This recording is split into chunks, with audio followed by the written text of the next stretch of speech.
meus amigos, bem-vindos ao nosso encontro, ao nosso bate-papo, ao nosso tópico 5, relativamente à aula dos contornos atuais da responsabilidade civil. Há um aspecto muito importante, gente, que nem sempre fica claro nos livros, que é o seguinte: é a distinção entre excludentes de ilicitude e excludentes de responsabilidade civil. Às vezes, elas são tratadas pela doutrina como se fossem uma coisa só. E não são uma coisa só. Não são. Tá? As excludentes de ilicitude, por exemplo, a legítima defesa, o estado de necessidade, ambas tratadas pelo Código Civil, no artigo 188, o que elas fazem, gente? Elas excluem a contrariedade ao direito da conduta. Excluem a ilicitude. Isto é, o ato é lícito. Lícito. Isso até, gente, gera uma pergunta interessante. No Brasil, um ato lícito pode gerar o dever de indenizar? Um ato lícito pode gerar a responsabilidade civil? A resposta é afirmativa com vários exemplos. Vou dar um previsto no próprio Código Civil. É o estado de necessidade. Digamos que aqui em Brasília, eu venho aqui para a PRDF, dirigindo meu carro, faço uma curva, uma garotinha se solta do braço da mão da mãe e do pai e atravessa a rua correndo. Eu, até por instinto, para evitar atropelá-la, puxo meu carro para a esquerda e bato um carro que está parado. Ou bato uma moto, ou atropelo alguém. Causei um dano. Primeira pergunta. Meu ato é lícito ou ilícito? O ato é lícito, né, gente? Obviamente. O próprio Código Civil diz que um ato praticado em estado de necessidade, e esse é um bom exemplo, é um ato lícito. Segunda pergunta.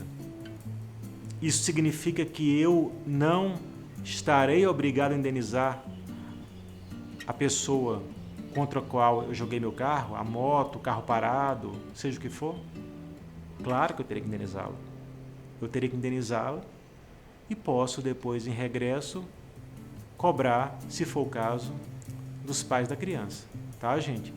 Então, um ato em estado de necessidade, sobre a perspectiva, sobre o prisma civil, ele é um ato indenizável, embora seja um ato lícito.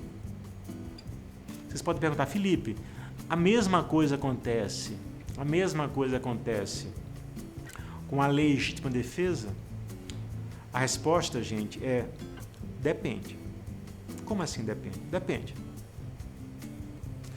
Se a legítima defesa tiver sido praticada de modo proporcional à agressão e contemporaneamente a ela, aí sim. Aí sim. Aí sim o quê?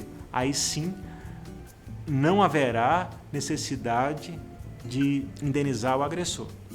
Digamos que você está dirigindo o seu carro e é parar, né, à noite, no Rio de Janeiro, e tem uma blitz que manda você parar, de policiais. Você está parando seu carro, você percebe que é uma falsa blitz de bandidos. Aí você passa uma segunda e atropela lá uns dois. Tá?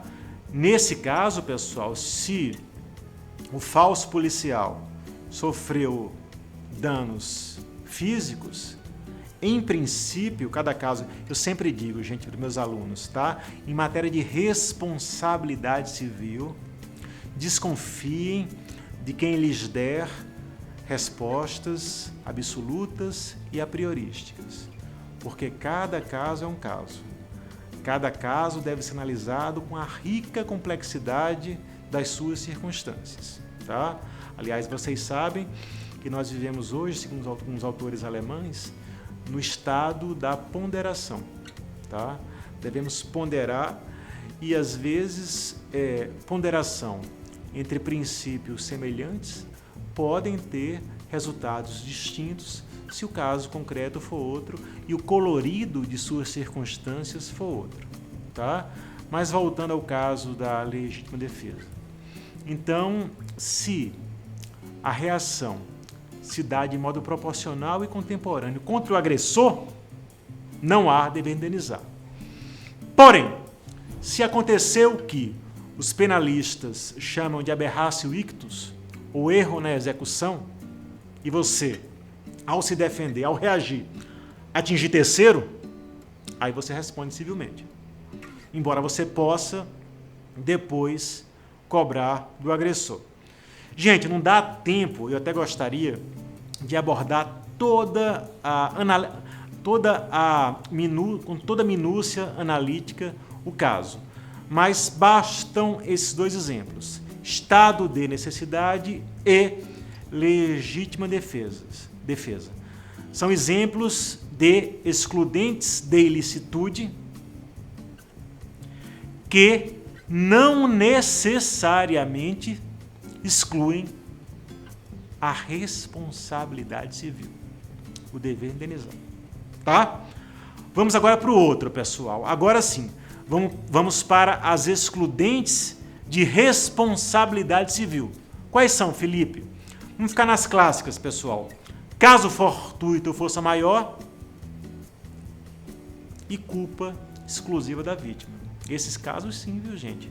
Esses casos, se comprovados, se devidamente categorizados no caso concreto, eles excluem o dever indenizar. Por que excluem, Felipe? Porque rompem, pessoal, o nexo causal. Tá? Sem nexo causal, não há dever de indenizar. Embora a doutrina mais contemporânea, sobretudo na área ambiental, comece a vislumbrar meios, modos e formas de se flexibilizar a análise do nexo causal. O que é o nexo causal de modo mais amplo? Vou usar um exemplo com o Diego aqui que está me ajudando a gravar, aliás, está gravando esses vídeos. Digamos, Diego, que começam a surgir na sua casa pequenas rachaduras. Essas rachaduras, Diego, começaram logo depois que seu vizinho começou a fazer uma obra na casa dele. Você entra com a ação dos materiais contra seu vizinho, faz-se uma perícia no processo, só que essa perícia evidencia que, ao contrário do que você imaginava, as rachaduras no seu imóvel não provieram da obra do vizinho, não. Provieram de uma obra do metrô feita a 1 km de distância. Resultado, rompeu-se o nexo causal entre o dano que houve, né, e a conduta do vizinho. Um caso mais simples possível, gente. Houve um caso que eu não sei se o STJ decidiu certo não, mas foi assim, foi há muitos anos, no começo disso. Um sujeito contraiu AIDS, era hemofílico e entrou no hospital, contra o hospital, no qual houvera feito transfusão de sangue. O hospital, em sua defesa, alegou e provou que sim, de fato houve aquela transfusão lá, mas ele, o hemofílico, já houvera feito outras transfusões de sangue em outros hospitais antes. Com isso, rompeu-se o nexo causal, segundo a decisão. Não sei se é correta, tá, gente? Porque hoje a tendência, sobretudo nas relações de consumo, é haver uma responsabilidade solidária de todos aqueles que participem das relações de consumo.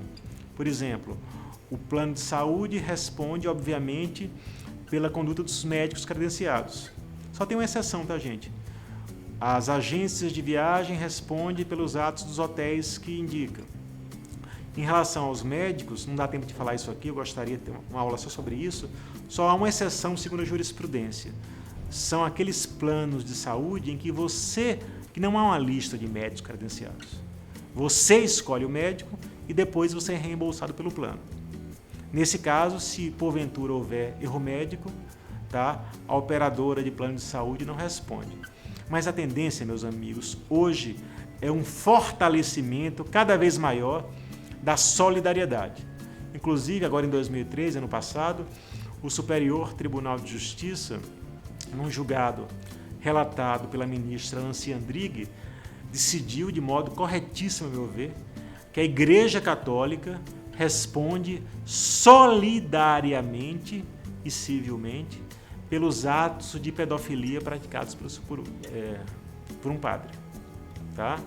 Então, há solidariedade no dever indenizar entre o padre e a Igreja Católica, ou outra qualquer. Né? Pois bem, gente, tá, estamos encerrando esse tópico e eu continuarei no tópico seguinte, dando mais alguns exemplos e hipóteses relativamente às excludentes de responsabilidade civil. Combinado? Obrigado, pessoal.